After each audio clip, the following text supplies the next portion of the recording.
Loki!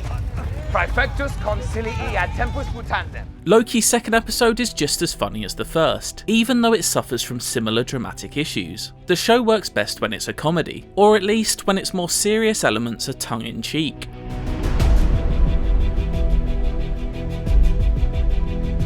While the first episode was mostly set up, the show's second chapter doesn't waste much time getting to the point. Loki has taken up a desk job at the TVA, or the Time Variance Authority, which makes for an appropriately silly reintroduction, even though it skips over most of what Loki has learned. This forces following scenes to catch the audience up on what the characters already know about time travel. However, the exposition moves smoothly along whenever the grandiose, self-serious Loki shares the screen with Owen Wilson's laid-back agent Mobius, a disconnect that informs the show's comedy. After a briefing that reveals a number of previous Loki variants, Mobius takes the God of Mischief out into the field, to where an evil, hooded variant murdered several Minutemen. The show's central Loki sports a beige TVA jacket, and he can't help but resemble a hard-boiled detective. This turns the show into a hybrid between police procedural and workplace sitcom, led by some fantastic comedic timing and a great eye for performance by director Kate Herron. A simple scene of Wilson and Hiddleston walking through a hallway becomes instantly hilarious because of their physical dynamic. Mobius remains centered in the frame, while Loki crouches and hovers around him as he attempts to explain his actions. Hiddleston's words are a justification, but his body language reads like a desperate apology. You know this variant is better than you, and you can't take it. Very nice.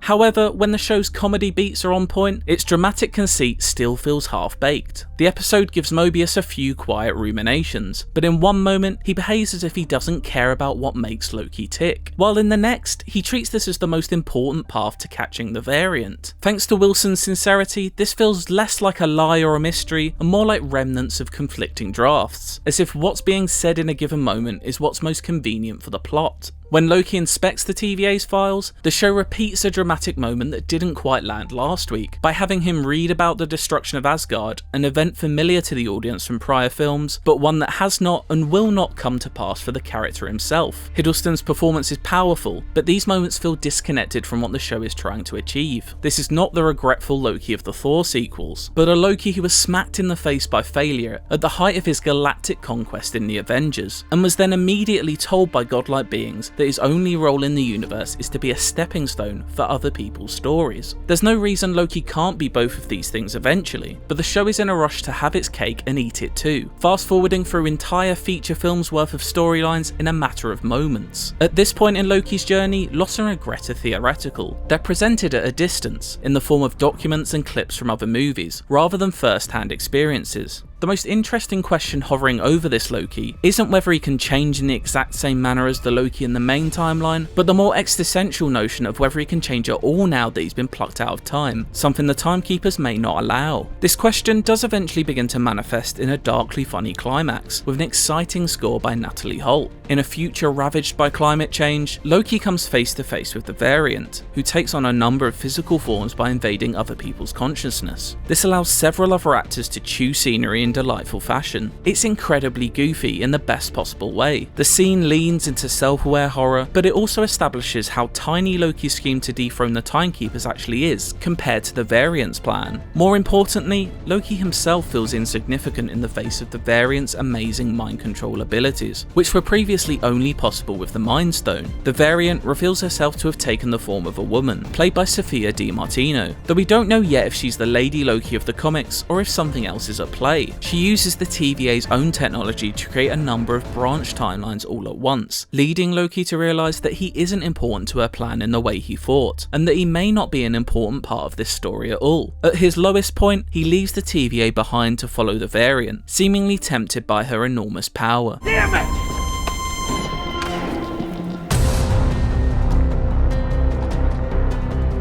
Maybe Loki really can change in a way that hasn't been preordained. After all, not all change needs to be good. Either way, it's an exciting place for the episode to end, now that a chaotic multiverse has been forced into existence.